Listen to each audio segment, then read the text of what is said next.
Bien, muy buenos días. Quien te saluda, Jorge Armando Vargas Sueldo, y, abogado penalista. Quien te saluda también ha desempeñado funciones fiscales en los despachos de corrupción de funcionarios, lavado de activos y crimen organizado. Actualmente me dedico al ejercicio independiente de la abogacía. No sin antes agradecer al Instituto Peruano de Especialización y Actualización Profesional por la gentil invitación. Y el día de hoy, pues, nos convoca a a este diplomado, perdón, en Derecho Penal eh, y Derecho Procesal Penal, en el tema, pues, que se nos ha encomendado el día de hoy con respecto a las diligencias preliminares. Y hay unos aspectos, sin duda, importantes respecto a las diligencias preliminares, toda vez de que recientemente han existido algunas modificatorias a estas diligencias preliminares. Incluso la norma 32130 pues ha realizado algunas modificatorias que el día de hoy vamos a abordarlas. Eh, Bien, y para ello tenemos que entender pues que el proceso penal ya desde la reforma en el año 2004, ¿no? Que ya a la fecha, pues tiene un aproximado de 20 años de su desarrollo, perdón, desde su reforma, y pues vamos a ver pues que el proceso penal es un sistema acusatorio con rasgos adversariales. Y vamos a ver pues que el proceso penal como lo vemos o como está plasmado en el Código Procesal Penal, pues nos señala que este proceso penal tiene tres, tres etapas, ¿no? Algunos dicen pues que serían 5 etapas, pero la norma procesal penal no nos, ha, no, no, nos muestra pues que o refiere la existencia de 3 etapas, ¿no? La etapa de investigación preparatoria. Esta investigación preparatoria pues se subdivide en dos subetapas, una etapa de investigación preliminar o etapa de investigación preliminar, también ya se le ha cambiado esta denominación con la ley 32.130, y la etapa de investigación preparatoria propiamente dicha, ¿no? Estas dos subetapas abarcan la etapa de investigación preparatoria. Una segunda etapa, que es la etapa intermedia, que es una etapa de saneamiento de la acusación, y una etapa, perdón, la etapa de intermedia también es una etapa de ofrecimiento del medio de prueba. Y una etapa, pues, la última es la etapa de juzgamiento, que sería la etapa de actuación y valoración de las pruebas. Entonces, eh, muchos señalan pues que existiría una quinta etapa, que es la etapa de ejecución, ¿no? Eh, la etapa de investigación preparatoria, como he indicado, pues tiene dos subetapas. Una etapa de investigación preliminar, que pues tiene en su objeto, tiene como finalidad, según lo establecido el artículo 330.2, ¿no? Que señala pues que las diligencias preliminares tienen por finalidad inmediata realizar los actos urgentes o inaplazables destinados a determinar si han tenido lugar los hechos objeto de conocimiento, ¿no? Su delictuosidad, así como asegurar los elementos materiales de su comisión, individualizar a las personas involucradas en su comisión, incluyendo los agraviados. Entonces, esta investigación preliminar va a tener como finalidad estos puntos, ¿no? La realización de actos urgentes e inaplazables destinados a determinar si han tenido lugar los hechos, ¿no? Si han tenido lugar los hechos, su delictuosidad, así como el aseguramiento de los elementos materiales, que es muy, muy importante en esta primera etapa de la investigación preliminar. Bien, entonces vamos a ver que la investigación preliminar, o las diligencias preliminares o investigación preliminar, como ya se le ha se le ha cambiado el día de hoy, ya desde el 10 de octubre del presente año, con la ley 32130, pues nos señala que ha dejado de tener, ha dejado de tener como concepto las diligencias preliminares. Hoy tenemos que tomarla como la investigación preliminar.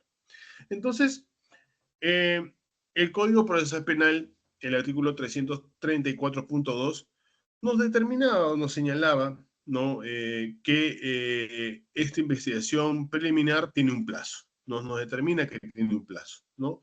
Que es el plazo de 60 días, salvo que se produzca la detención de una persona.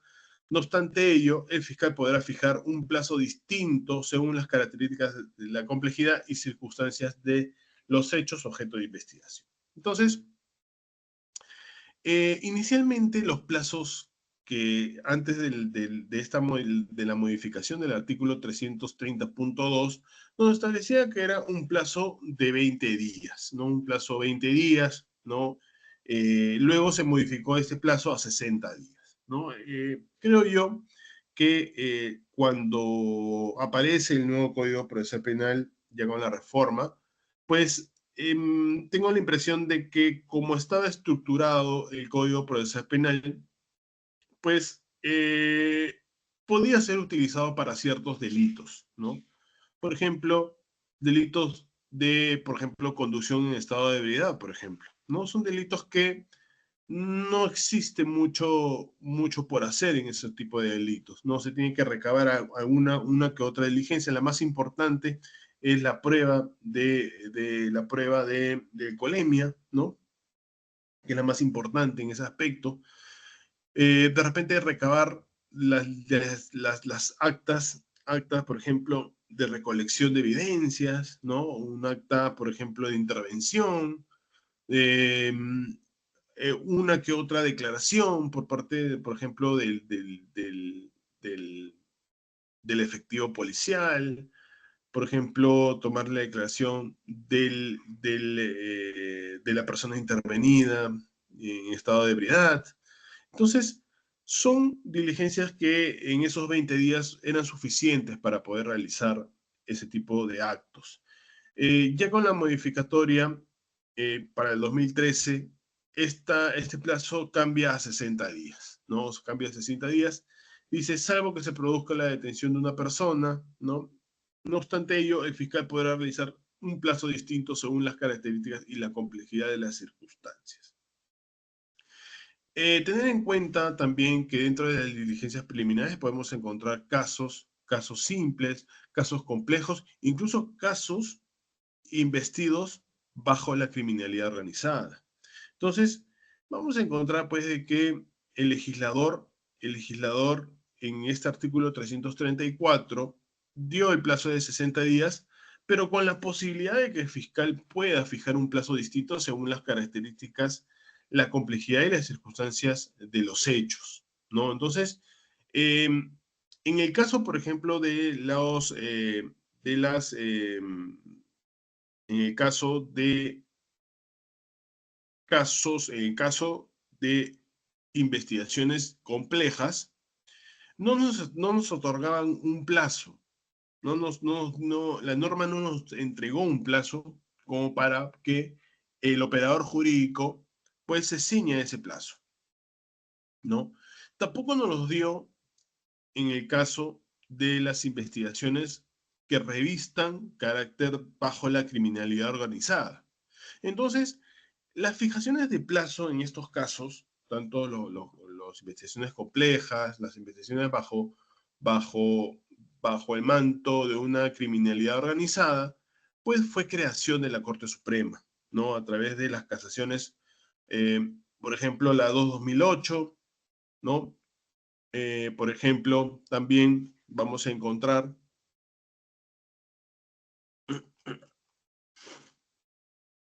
por ejemplo, vamos a encontrar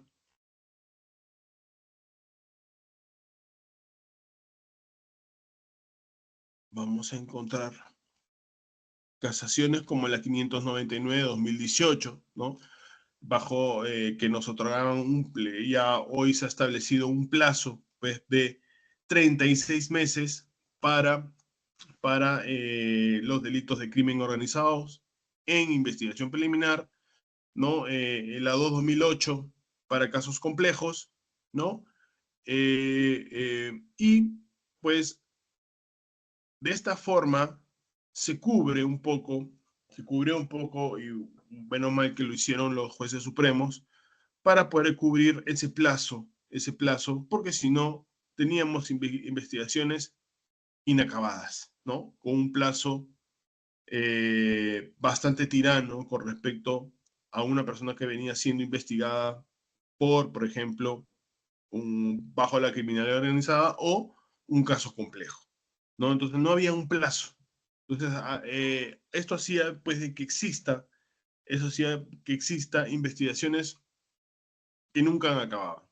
Entonces, eh, situación distinta se dio en el caso de las investigaciones ya formalizadas, porque en el caso de investigaciones formalizadas, en casos simples, por ejemplo, en casos de carácter complejos o en casos de carácter de bajo la criminalidad organizada, pero ya en una investigación ya formalizada, la norma nos establecía pues que podrían, podrían ser, ya tenían un plazo, ¿no? Ya tenían un plazo, ¿no? En el caso de las investigaciones de casos simples ya formalizadas son hasta 120 días, ¿no? En el caso de investigaciones complejas pueden ser probables, pueden ser 18 meses por 18 meses más, y en el caso de las investigaciones bajo la criminalidad organizada, pero ya dentro de una investigación formalizada, 36 prorrogables por 36 meses más. Entonces,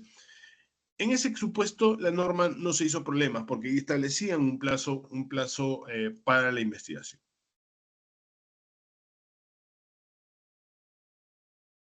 Bien, la investigación preliminar hoy, pues con las modificatorias de la ley 32.130, ¿no? Eh, no ha modificado en esencia las etapas del proceso. Eso sí, no nos ha modificado, ¿no? Lo que sí se ha modificado es que es quién va a dirigir desde este ámbito de la investigación dentro de la diligencia preliminar, que hoy las denominan dentro de la investigación preliminar, quién va a ser la persona quien va a dirigir este barco, ¿no? Este barco de la investigación, quién va a dirigir esta investigación desde su inicio, ¿no?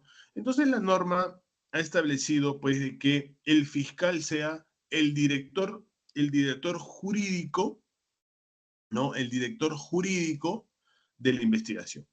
Pero va a tener un director en el campo, no va a tener un director dentro de la investigación. Entonces, eh, siempre, siempre la policía se ha sujetado a lo que ha señalado, o lo que dice, lo que señala a través de las disposiciones al fiscal, ¿no? Entonces va a ser, pues, que el fiscal emitirá una disposición, emitirá las diligencias, emitirá el plazo a efectos de que el policía a cargo de la investigación, pues recabe todos esos actos de investigación a efectos de que finalmente emita un informe policial.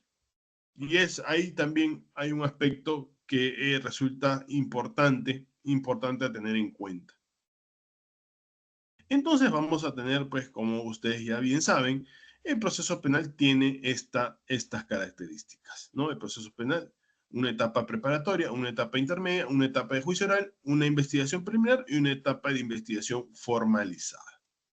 Bien, entonces, hasta antes de la modificatoria de la 32.130, de la ley 32.130, el 10 de octubre de 2022, teníamos estas facultades del Ministerio Público. Entonces, el Ministerio Público dirigía las diligencias preliminares, la investigación formalizada, evidentemente con apoyo en algunos casos de la policía. Pero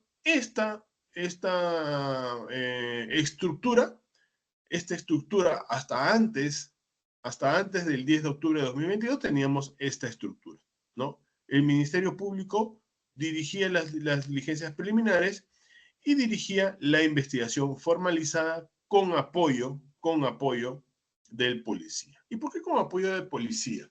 Porque hay que tener en cuenta de que el policía tiene una formación, ¿no? Tiene una formación especializada, ¿no? Que no tiene el fiscal, por ejemplo, ¿no? El policía está formado para poder realizar pesquisa, por ejemplo. Tema o instrucción que no tiene el fiscal. Entonces, es por ello que en algunos casos, el fiscal va a requerir el apoyo del policía para este tema o este tipo de aspectos, ¿no? Entonces, ya con la vigencia de la ley 32.130, la estructura ha variado de alguna forma, ¿no? Algunos dicen, no, no, nos regresamos a lo que existía antes, pues antes la Policía Nacional de Perú realizaba investigaciones, ¿no? Entonces, a partir del 11 de octubre de 2024, pues la Policía Nacional de Perú es quien es el encargado de llevar la investigación preliminar y el Ministerio Público es el encargado de llevar la investigación preparatoria, ¿no? Entonces, vamos a tener, pues,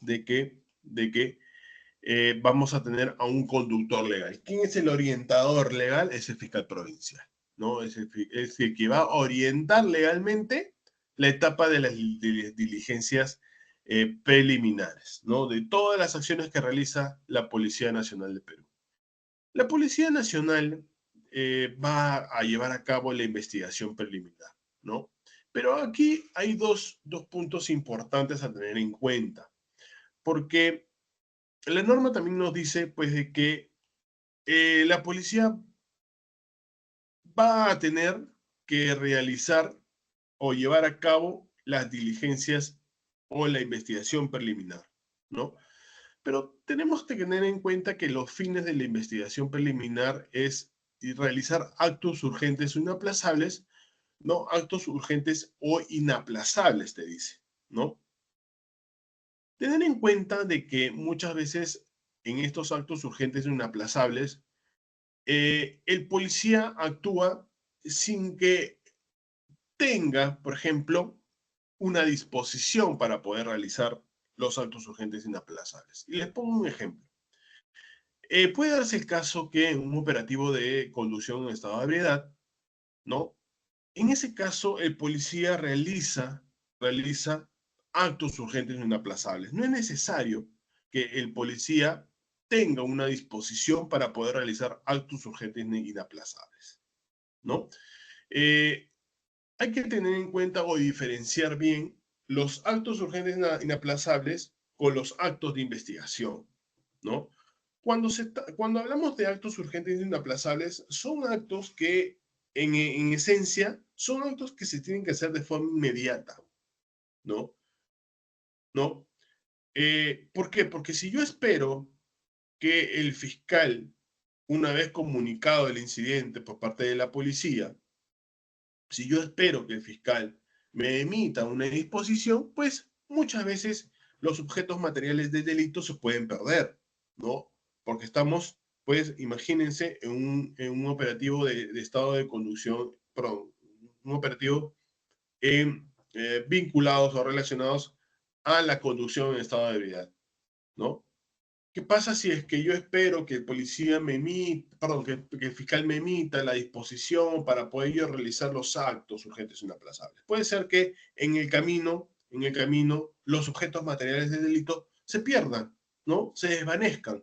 Por ejemplo, pasan las horas y a ese conductor con ingesta de alcohol puede ser que pierda sus efectos dentro o en el transcurso de las horas.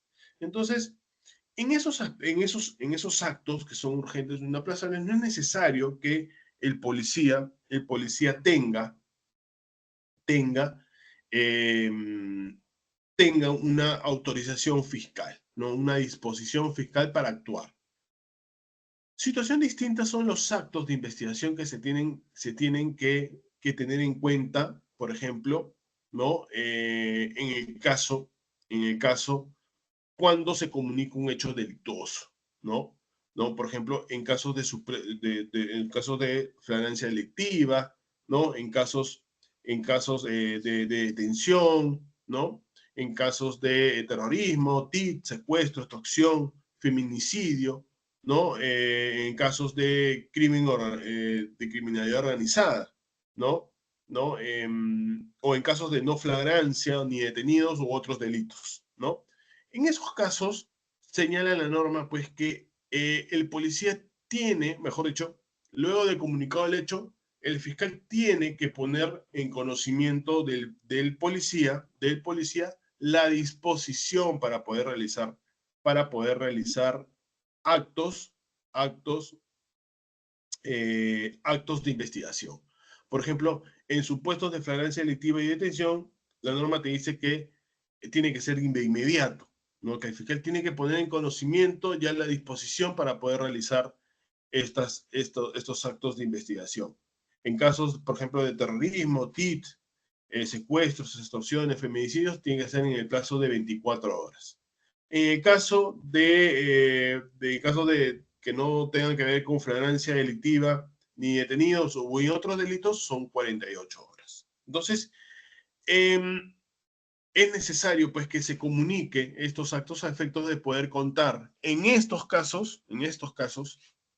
casos de supuestos de flagrancia delictiva, detención, terrorismo, secuestro, extorsión, se tenga que tener una disposición. ¿Para qué? Para que el fiscal, una disposición para qué? Para que el policía realice los actos. Entonces, actos de investigación con autorización fiscal, ¿no? En la cual el fiscal eh, emitirá una disposición fiscal para que el policía vaya a ejecutar estos actos de investigación, siempre garantizando el derecho de defensa del investigado con participación del Ministerio Público.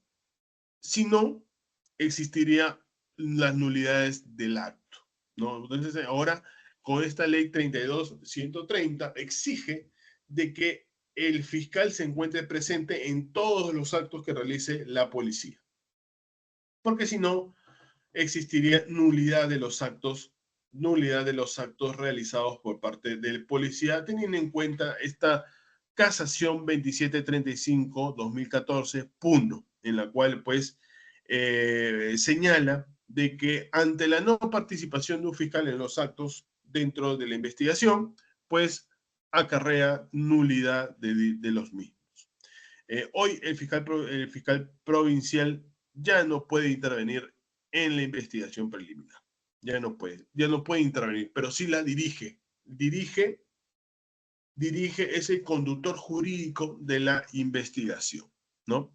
¿Qué puede hacer? ¿Qué actos puede realizar? Tomas de declaraciones de investigados, tomas de declaraciones de testigos, de agraviados, realizar pericias, tomas de muestras, exhibiciones, etc. Esta es la casación que yo les digo. Las diligencias policiales sin participación del Ministerio Público no tienen solvencia probatoria para determinar la responsabilidad penal del justiciable, máxime si la menor agraviada, ¿no? Se retractó de la imputación policial. Es un caso de menores agraviados, eh, ¿no? En el pleno, dejando incólume la presunción de inocencia con la cual ingresó al escenario procesal del encausado. Entonces, cuando no participa de las diligencias policiales, el Ministerio Público acarrea nulidad del acto.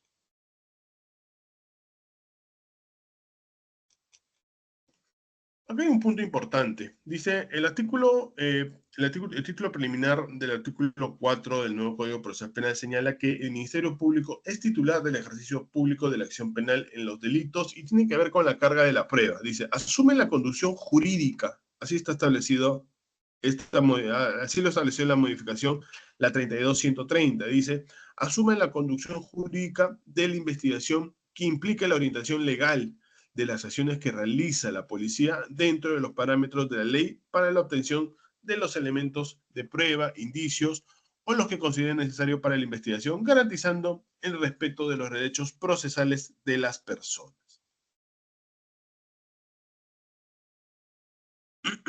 También señala, con respecto a la participación fiscal, el artículo 68.1 del nuevo Código Procesal Penal señala que la Policía Nacional, en función de investigación, sin perjuicio de lo dispuesto en el artículo 67 y de las normas sobre investigación, bajo la conducción fiscal, puede realizar los siguientes actos de investigación. Señala, dice, recibir la manifestación de los presuntos autores o partícipes de los delitos con presencia obligatoria del abogado defensor de su elección o del defensor público que corresponda, debiéndose registrar las declaraciones en dispositivos o equipos audiovisuales. Si el fiscal tiene conocimiento de la diligencia y no puede participar de forma presencial, podrá hacerlo de manera virtual, debiéndose dejarse constancia de su participación. Entonces, esta norma, este artículo 68.1 faculta a que el fiscal pueda, mejor dicho,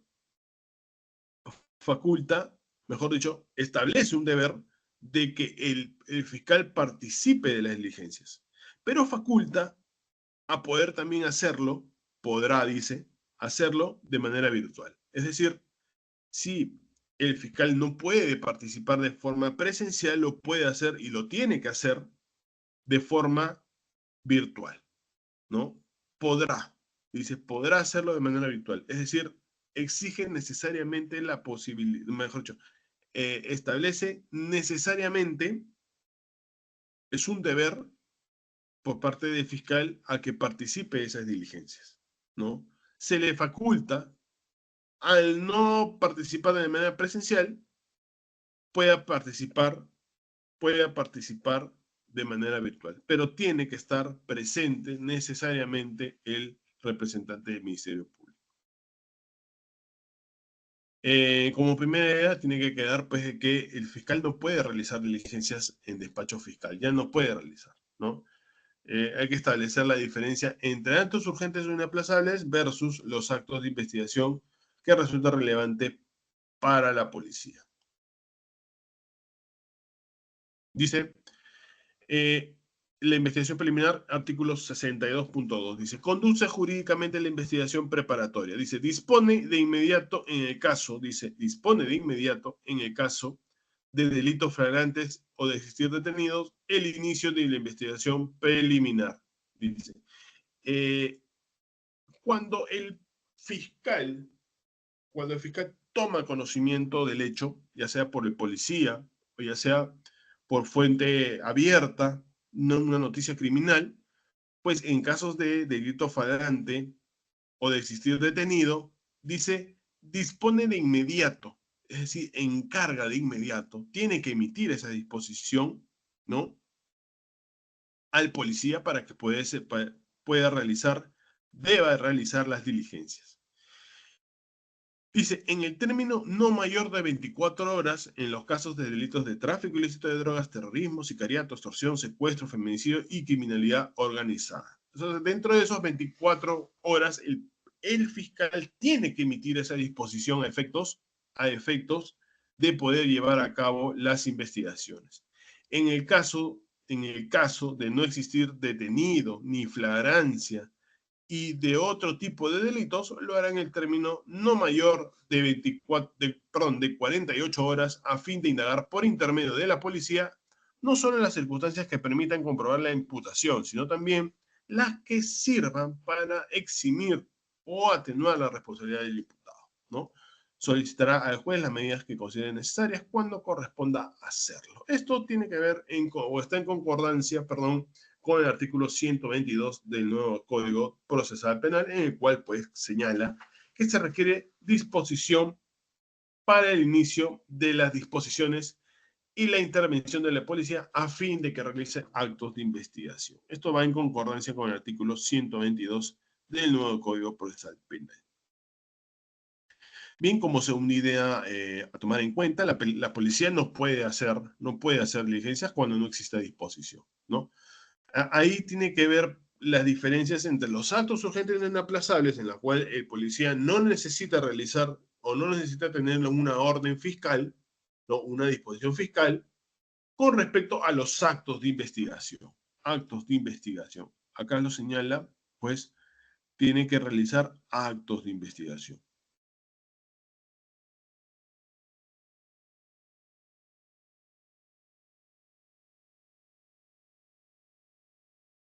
¿Cuáles son esos actos de investigación? Por ejemplo, a fin de indagar, dice, por intermedio de la policía, ¿no?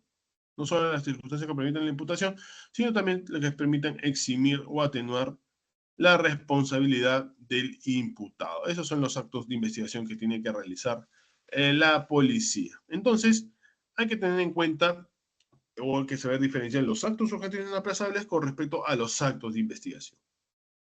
Bien, entonces, hoy por la modificatoria se le ha encomendado dos tareas, ¿no? A la policía, ¿no? Uno tiene que ver con los actos urgentes inaplazables y los actos de investigación, ¿no? Escenario que antes de la modificatoria eran propios de la investigación preparatoria. Y es lógico, los actos de investigación antes se realizaban en la investigación preparatoria. Hoy, con esta modificatoria, el policía hace dos labores. Uno, actos urgentes inaplazables y los actos de investigación que tienen que ver o tienen que estar o se tienen que realizar dentro de una investigación, dentro de una investigación preliminar que es conducida por el fiscal, ¿no? Él conduce jurídicamente la investigación, pero tiene a un conductor en el campo, que es el policía. Podemos decir que dentro de la investigación preliminar tiene como fin mediato los actos de investigación y el fin inmediato los actos urgentes e inaplazables.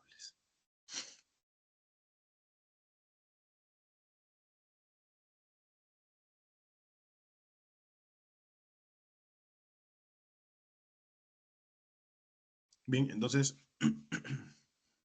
tenemos también dentro del título preliminar del artículo cuarto, señala que el Ministerio Público es titular del ejercicio público de la acción penal en los delitos y tiene el deber de la carga de la prueba. Dice, asume la conducción jurídica de la investigación que implique la orientación legal de las acciones que realiza la policía dentro de los parámetros de la ley para la obtención de los elementos de prueba, ¿no?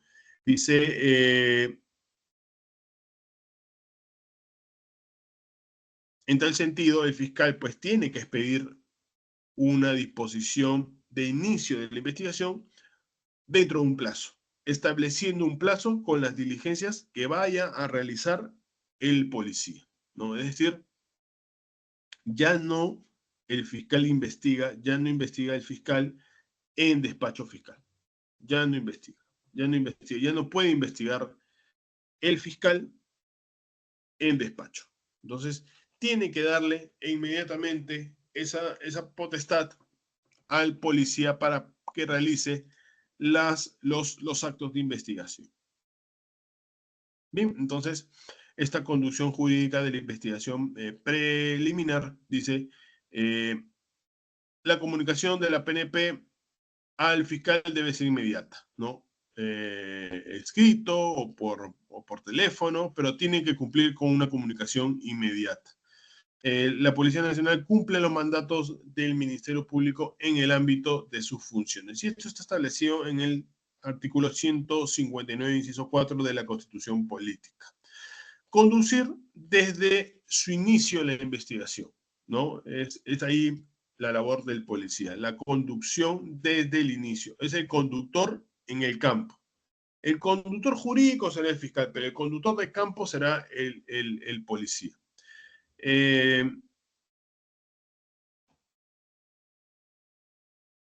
La policía no se atribuye la facultad del punto anterior, es decir, el policía no es un conductor, no es un conductor jurídico, ¿no? Él es el que va a quien se le va a encargar, a quien se le va a encargar la investigación para que despliegue todos los actos de investigación dispuestos por, por parte del fiscal. Entonces, como primeras conclusiones, tenemos pues que es necesario una disposición fiscal, es necesario tener la presencia física o virtual del representante del Ministerio Público, se debe preservar el derecho de defensa del investigado, ¿no? Es decir, se debe cumplir con la debida notificación al investigado o al testigo. Y aquí viene alguna de las dificultades que se le puede presentar a la policía, ¿no? Toda vez de que, por ejemplo, el Ministerio Público sabemos que tenemos o se tiene notificadores, ¿no? Un departamento de notificaciones en la cual pues el Ministerio Público al inicio de la semana pues envían todas sus notificaciones a efectos de que notificadores del Ministerio Público realicen la notificación de los investigados, de los testigos u otros. Entonces, mi pregunta, hay una pregunta que salta a la luz, ¿no? Y es la siguiente. ¿La policía tiene notificadores? ¿La policía va a realizar sus propias notificaciones? A ese efectivo policía que se le ha encomendado una labor, en vez de estar analizando el caso, va a tener que perder un día de su labor para notificar a investigados o testigos. Es una gran pregunta, la verdad. No se sabe cómo es que la policía va a realizar este tipo de notificaciones. Vamos a tener policías, investigadores, pero a la vez va a tener que cubrir ciertas carencias que tienen todas las instituciones del Estado, ¿no? Personal para poder realizar estas notificaciones. Otro aspecto también que es importante es que se tiene que coordinar la agenda de la Policía Nacional. Y esta agenda cuando antes de esta modificatoria, había muchas veces, y lo digo porque quien habla ha realizado función fiscal y muchas veces ha remitido carpetas a policías, ¿no? Para que coadyuven en esa labor de investigación. Y muchas veces coordinábamos, ¿no? En ese ámbito coordinábamos las fechas en las cuales eh, seguramente a través de un oficio programará las diligencias para poder realizar la disposición correspondiente, pero eran seguramente fechas en las cuales se coordinaban con el policía, ¿no? De alguna forma, el policía establecía un horario para poder llevar a cabo esas diligencias. Hoy más que nunca se tiene que coordinar esa agenda, ¿no? Se tiene que coordinar esa agenda, ¿no? Porque la norma establece pues de que tiene que estar presente tiene que estar presente el fiscal, ya sea de forma presencial o a través de una videollamada, ¿no? Pero tiene que estar presente el fiscal. Es decir, el fiscal no solamente va a tener que acudir a diligencias judiciales, pero sino también va a tener que acudir a diligencias en la policía, ¿no? Entonces, esa agenda tiene que estar debidamente coordinada, ¿no? Porque el policía, creo yo, que va a tener que iniciar esta diligencia muchas veces sin la presencia del fiscal, ¿no? Y un buen policía tiene que establecer ahí, o tiene que señalar que el fiscal no acudió a esa diligencia, ¿no? No acudió a esa diligencia, por ejemplo, se le comunicó, por ejemplo, al fiscal que el día de hoy, en la mañana, iba a haber una diligencia, sin embargo, no fue, ¿no? Hay de ese policía que establezca o señale que el policía sí estuvo presente, ¿no? Porque podría acarrear un tema de responsabilidad no solamente administrativa, sino penal, ¿no? Un tema de falsedad, por ejemplo. Entonces, ojo con los policías que no pueden dejar constancia de hechos que no existen en la realidad, ¿no? Seguramente al momento de emitir el informe policial, informará que ese fiscal no estuvo presente. No hubo una ausencia fiscal para esa diligencia. En ese caso, el fiscal no, no deberá tomar en cuenta, por ejemplo, esa declaración por acarrear nulidad de esa declaración o de esa manifestación. Entonces, hay que tener en cuenta mucho ahora con la presencia fiscal en estas diligencias. Eh,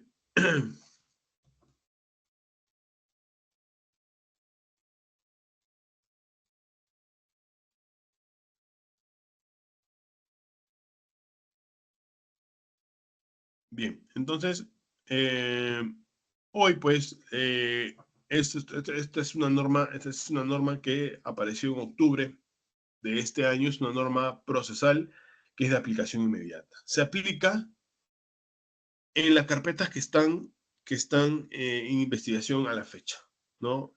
En el estado en que se encuentre, ¿no? En este caso, los fiscales tendrán que realizar una disposición de adecuación y remitir las carpetas fiscales en diligencias preliminares a la policía. Bien, entonces, ¿cuál viene siendo el rol de la policía? La comunicación de forma inmediata al Ministerio Público, la noticia criminal, ¿no? Eso lo establece el artículo 331, ya sea por correo, teléfono, oficio u otro medio tecnológico, ¿no? Realizar actos urgentes o inaplazables, realizar actos de investigación, en la etapa de investigación preliminar realizar los actos de investigación, realizar el informe policial, propone la calificación y dentro del plazo legal bajo responsabilidad. Y acá viene otra dificultad, ¿no? Bien sabemos, doctor Eje, que los policías no necesariamente tienen una formación jurídica. Otros sí, otros sí. Otros sí tienen una formación jurídica. Pero en la mayoría de los policías no tienen formación legal, no tienen formación, no son letrados. Entonces, creo yo que se le está encomendando una labor titánica a la policía en la medida que no solamente va a llevar las diligencias que establezca la policía, perdón, que establezca el fiscal, ¿no? El fiscal como conductor jurídico, sino que también se le está encomendando al policía realizar calificaciones jurídicas, es decir, realizar saber de teoría del delito, por ejemplo. Determinar quién es autor, quién es partícipe, subsumir el hecho en el tipo penal. Entonces, creo yo de que se le está encomendando a la policía un rol que creo yo que tan solamente puede ser suplido, se puede suplir con capacitación. Porque el darle a la posibilidad a la policía, ¿no? Además de otros aspectos, ¿no? De temas de corrupción, es muy aparte. Es importante, sí. Eh, ¿Puede darse la posibilidad de que policías se pueda corromper en el camino? Sí, también puede haber. Pero también hay policías honestos, ¿no? De misma manera el fiscal. Pero darle la posibilidad al policía de realizar calificaciones jurídicas, es decir, el policía tiene que determinar quién es autor, quién es partícipe, quién es instigador, responsabilidad de personas jurídicas.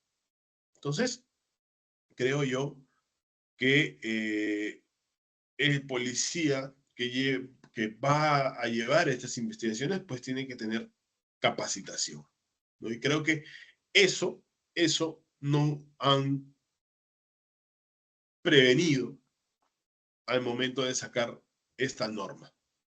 Esta norma ha debido de salir a la par con un presupuesto que se le asigna a la policía para estos efectos, para la aplicación, para la eh, implementación de esta norma.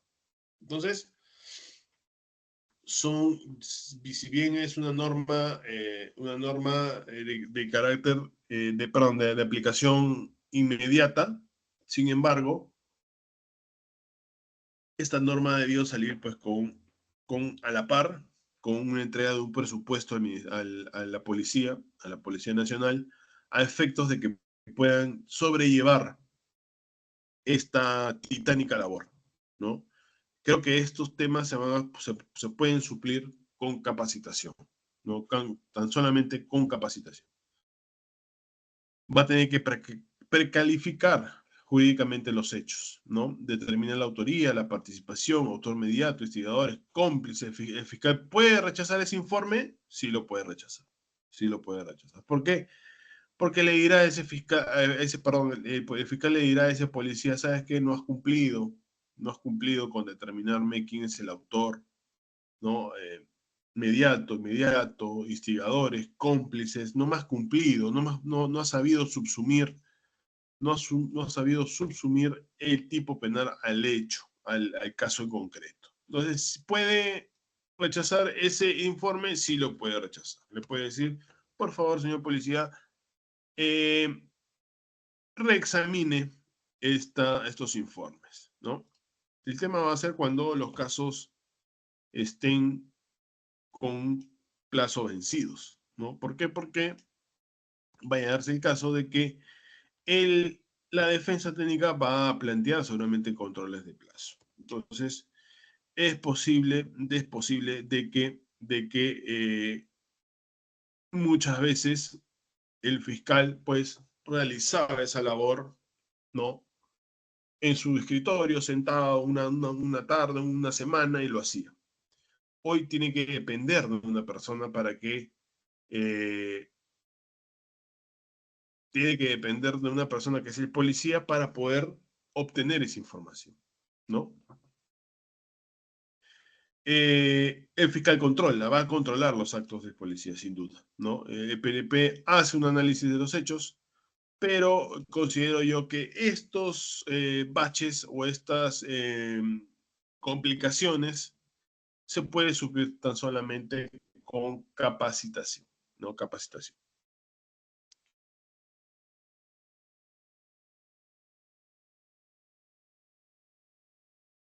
Bien, entonces, un aspecto importante también que tiene que ver necesariamente con un tema logístico es que esta norma también nos señala que debe de grabarse las declaraciones, por ejemplo, del investigado, del testigo, de aquellos actos que realiza la policía, ¿no?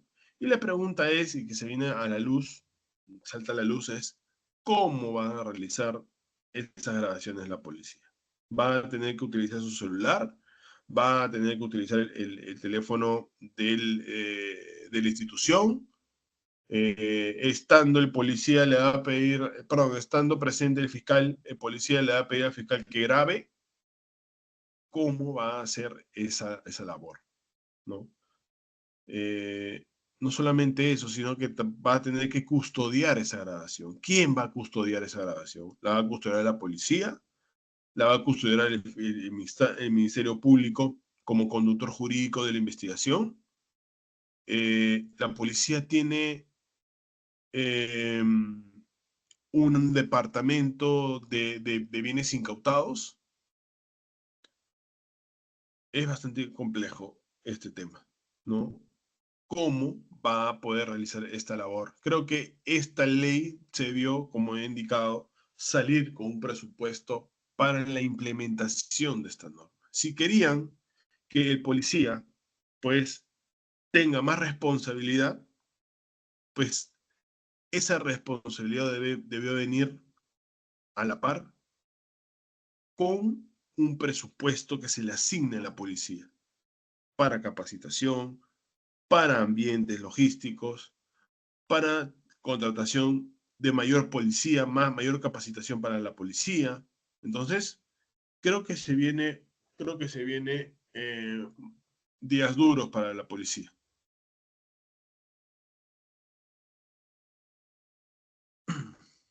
Hemos dicho ya la participación de la policía fiscal. Entonces, creo que son puntos que, si bien es cierto, evidentemente aligera la labor fiscal en temas de diligencias preliminares, porque va a ser el policía quien va a realizar los actos de investigación, porque el fiscal, entiéndase, que va a dedicarse más a las investigaciones formalizadas, a los requerimientos judiciales, entonces va a estar más concentrado en aspectos ya de investigaciones formalizadas. En el caso de las diligencias preliminares, pues va a tener la supervisión, va a conducir jurídicamente estos casos. Entonces, creo yo, pues, que el día de hoy hemos podido dar algunos alcances con respecto a la investigación preliminar y algunas modificatorias de la ley 32.130, pues que evidentemente ha complicado un poco el panorama para la policía. ¿Sí? Entonces, creo que hemos podido dar unos aspectos importantes con respecto a la investigación preliminar. Bien, conmigo hasta una siguiente oportunidad. Muchas gracias.